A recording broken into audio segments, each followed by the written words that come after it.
All right, this is the incident I posted about on Yelp.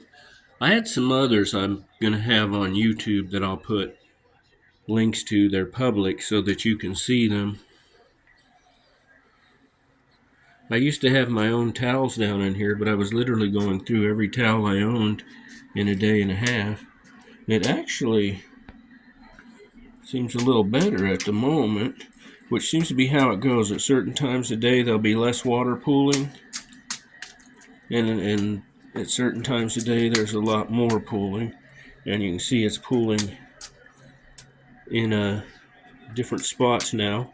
This has been going on for 13 days. I've had 3 visits from maintenance. 2, the one on-site maintenance guy who had no idea what was going on, and then one guy Wednesday who knows what was going on, but said he needed parts and was going to return Thursday, but has never even made any contact with me. There's where the first guy cut out the roof so he could see what was going on and make some weird comment about what it is. It was coming through the lights on this end when it first started, and then it started coming dripping through the vent. The guy who figured out where the leak was cut a hole in my bathroom ceiling, managed to stem that, but as you saw with the paper towels when I walked in here, it's still coming from somewhere. And like I said, this actually looks a little better now, but it'll flood again more later tonight. I'm stepping on it because I know it's hard to kind of see the water and see how deep it is. It was seeping out of the floor in the bathroom for a while, which thank goodness has stopped. That's the only thing I can think because I never found any pooling water or anything else. But as you can see, I'm in a wheelchair and sit for everything. And when I pulled my pants up, the bottom and the backs of the legs of my shorts were soaked every time I went in there all day. And this is how they've left me. This is actually the best. At one point, there was a bucket that they forgot to take that I used to do and had to figure out to dump it every quarter because I just couldn't get under it right without dumping it all over myself. And it reached a point in the vents where the bucket was not enough to cover all the spots. And that's when I started finding out that I'm using all my towels to clean this up. And if it had been a day or two, yeah, who cares? That happens. But they need time to fix it. But this is the 13th day. Tomorrow will be the 14th day, and Sunday will start the 4th week. I've had 3 visits. The guy did come to the door one time, a 4th time, but I was in the bathroom. It takes me 15 minutes minimum to get in and out of there because of this whole wheelchair business.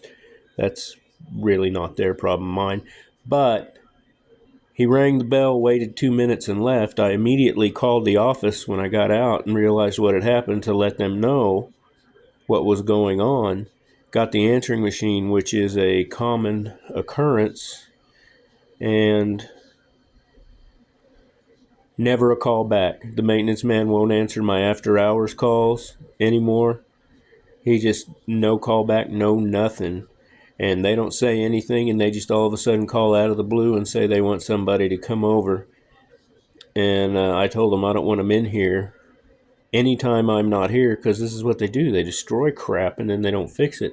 The other guy was actually pretty good to put that cardboard up. I have a bird who's out when I'm home, and I don't want him flying up in there and getting scared and lost or what have you.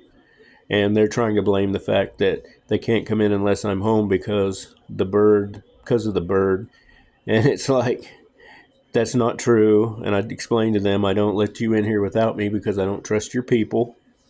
They destroy stuff, and then they don't fix it, and then they leave you forever and a day with nothing to do about it. Seeing this is actually getting worser and worser. This one's nasty. I don't know where the brown stuff came from. And when I told them that I'm here all the time except when I go to doctor's appointments. And if there's something like this even pending, let alone anything I know about, I always tell them when I'm leaving for the doctor and when I anticipate being home. And I usually build in an extra half hour to get home just in case. And they still want to blame it on my big buddy. And so, yeah, as you read good reviews somewhere in places like that, this is a very minor thing. Read the 1 and 2 star reviews. I went through and read them, and everything that they have is absolutely pertinent, is actually still going on. One of them I read that explained everything almost exactly was done in 2022. I can attest that it's only gotten worse since then. And a lot of that white stuff you can see, I could get up and show you more, but it's where they cut the ceiling. I've actually cleaned this. And the bad part is this floor was put in like 2 months ago, maybe 3, and now this floor is ruined because it's not a big enough issue for them to come over and fix flooding, which they say in an email they sent out is considered an emergency. That dishwasher hasn't worked in almost 3 years, and I keep telling them that.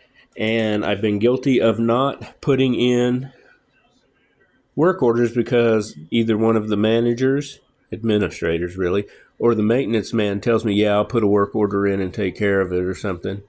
And what I'm going to have to do now is just go in and put a work order in for every little thing that's broken or needs fixing.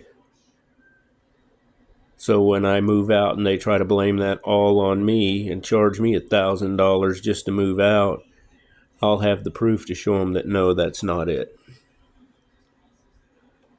If you have any questions,